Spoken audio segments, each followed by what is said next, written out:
Bonjour à tous et bienvenue à Catch Club. On se retrouve pour les résultats de Raw du 13 février 2023 et dans cette vidéo, on va se concentrer surtout sur un segment qui a eu lieu hier soir et qui était incroyable, qui m'a donné des frissons, sachant que déjà la semaine dernière, on avait eu deux segments totalement fous, lundi avec Cody et Paul Heyman et vendredi avec Sami et Paul Heyman.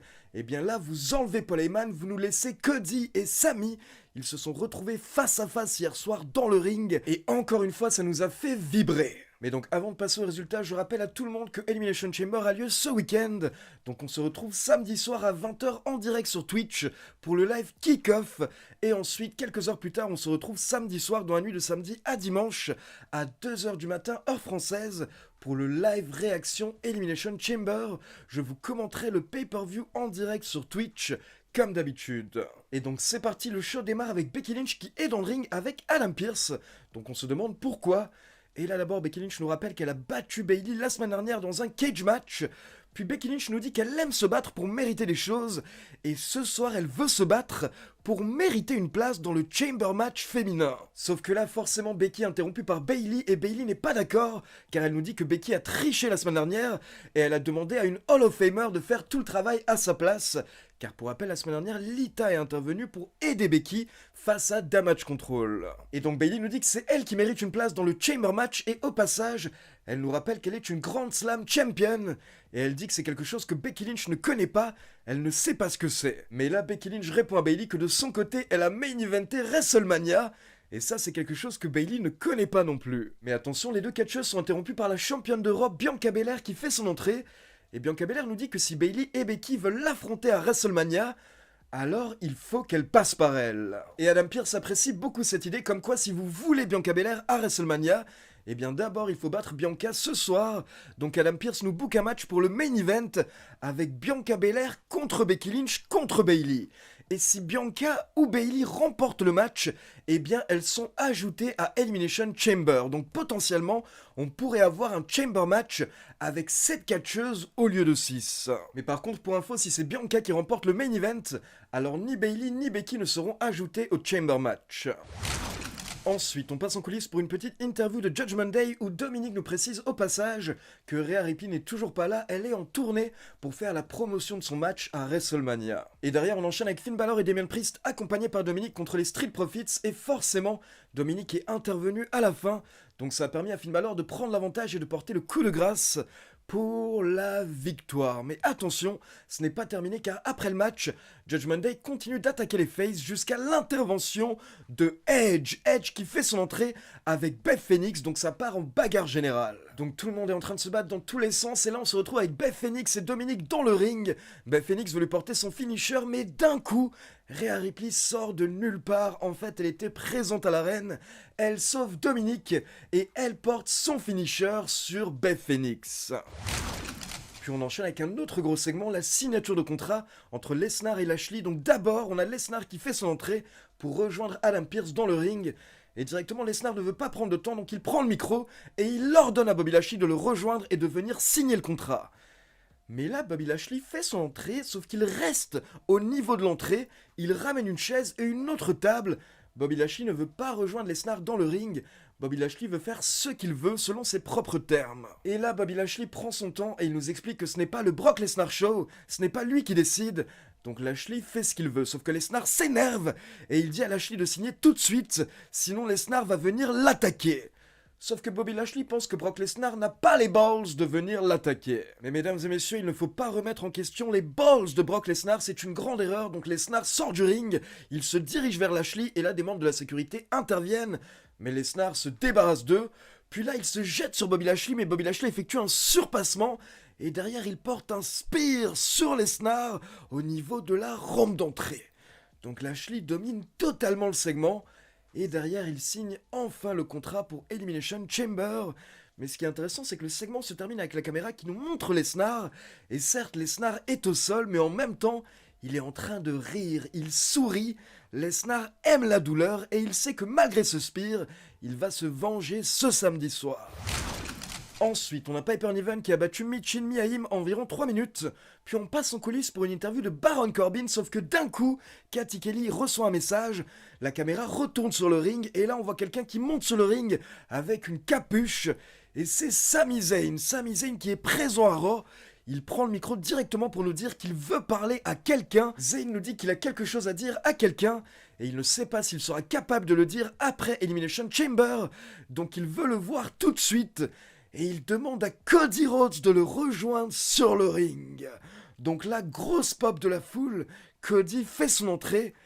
Et Cody et Sami Zayn se retrouvent face à face dans le ring. C'était assez inattendu comme segment, car ce sont vraiment deux storylines qui sont à part jusqu'à présent. Et donc Sami Zayn dit à Cody qu'il a vu son segment avec Paul Heyman la semaine dernière, et il y a une phrase qui l'a frappé, c'est quand Cody a dit à Heyman que selon lui, il est fort probable qu'il affronte Sami Zayn à WrestleMania, et non Roman Reigns. Et donc Sami Zayn demande à Cody s'il était sérieux, s'il pense réellement que Zayn peut battre Roman Reigns à Elimination Chamber.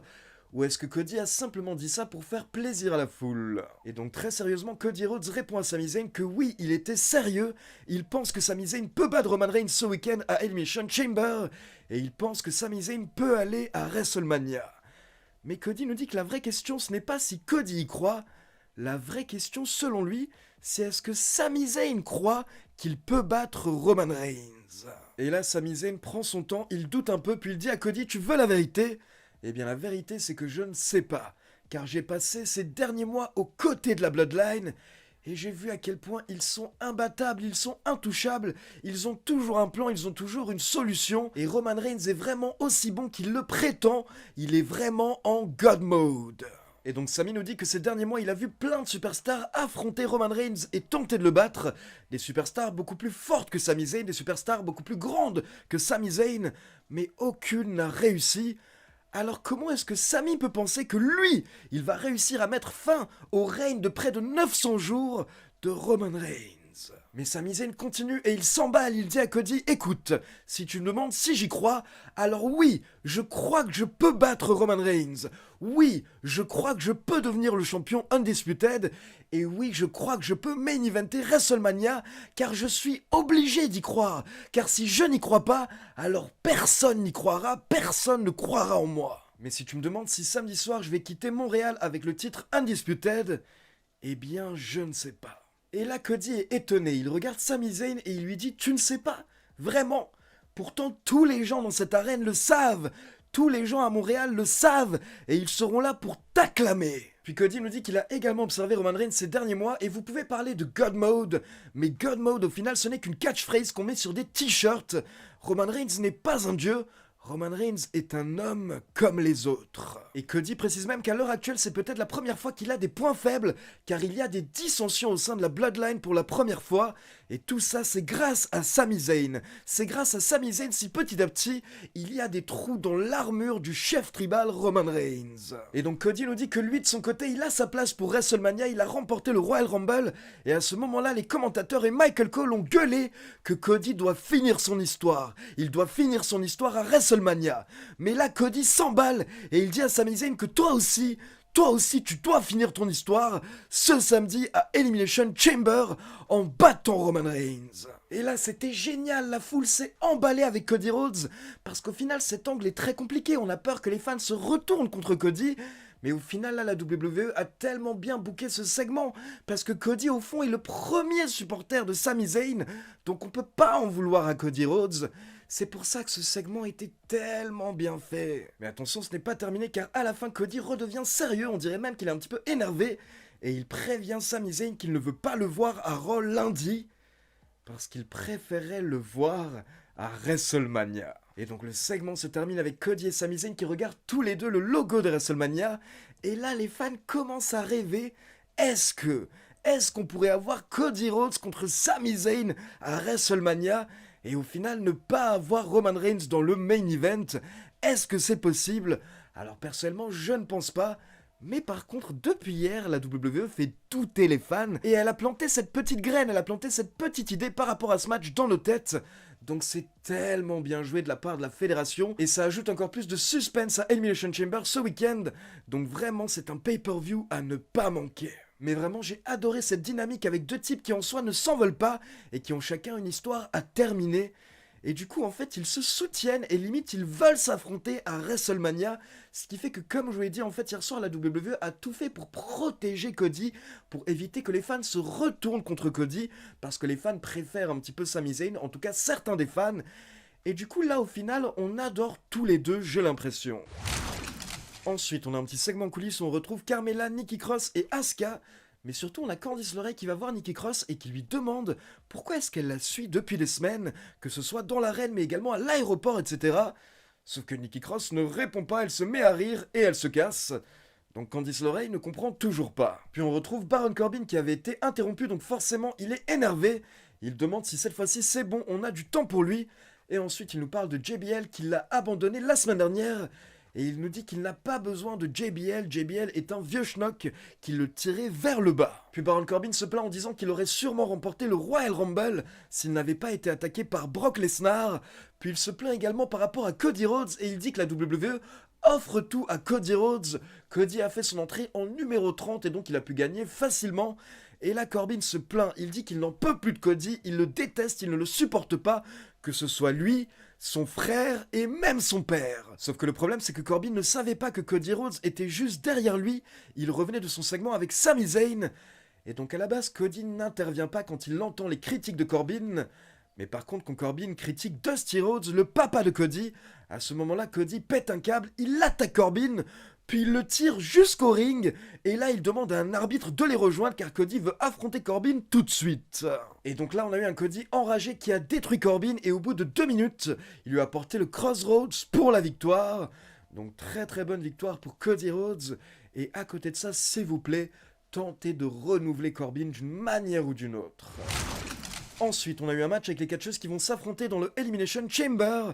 Et donc, on a Asuka, Nikki Cross et Carmella qui représentent Raw, qui ont battu Liv Morgan, Raquel Rodriguez et Natalia, grâce à Asuka qui a fait abandonner Liv Morgan. Puis attention, on passe en coulisses et on retrouve la Alpha Academy, Otis et Chad Gable. Otis est en train de manger un hot dog, mais là, Gable s'énerve, il prend le hot dog, il le jette. Sauf que ça va directement dans la gueule de Mansoir qui était en train de marcher avec les Maximum Male Models. Et donc là, Massey et Mansoir sont un petit peu énervés, mais Maxine les calme. Et encore une fois, on peut voir que Maxine s'intéresse à Otis.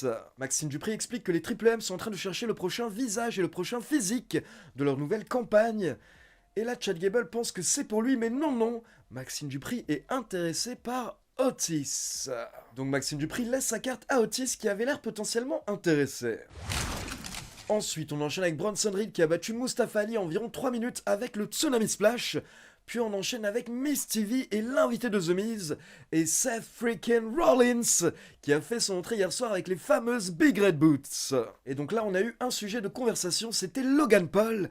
Et directement The Miz demande à Rollins pourquoi est-ce qu'il refuse de parler de Logan Paul depuis le Royal Rumble. Et là, Rollins s'énerve et il dit « Ta gueule, Mike !» Et donc derrière, Rollins s'explique. Il dit qu'il ne veut pas parler de Logan Paul à cause de ça. Et il pointe vers le logo de WrestleMania. Rollins explique que WrestleMania c'est un rêve pour toutes les superstars, comme The Miz et comme lui.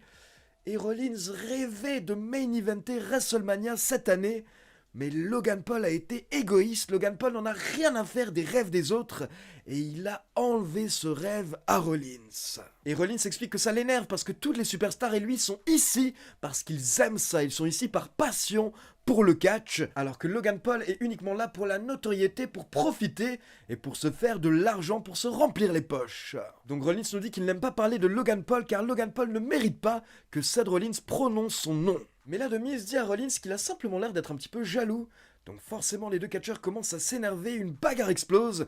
Et là, on a Theory qui s'invite dans la bagarre. Et donc ça se termine avec Rollins qui porte le stomp sur The Miz, mais derrière, on a Theory qui vient porter son finisher sur Seth Rollins.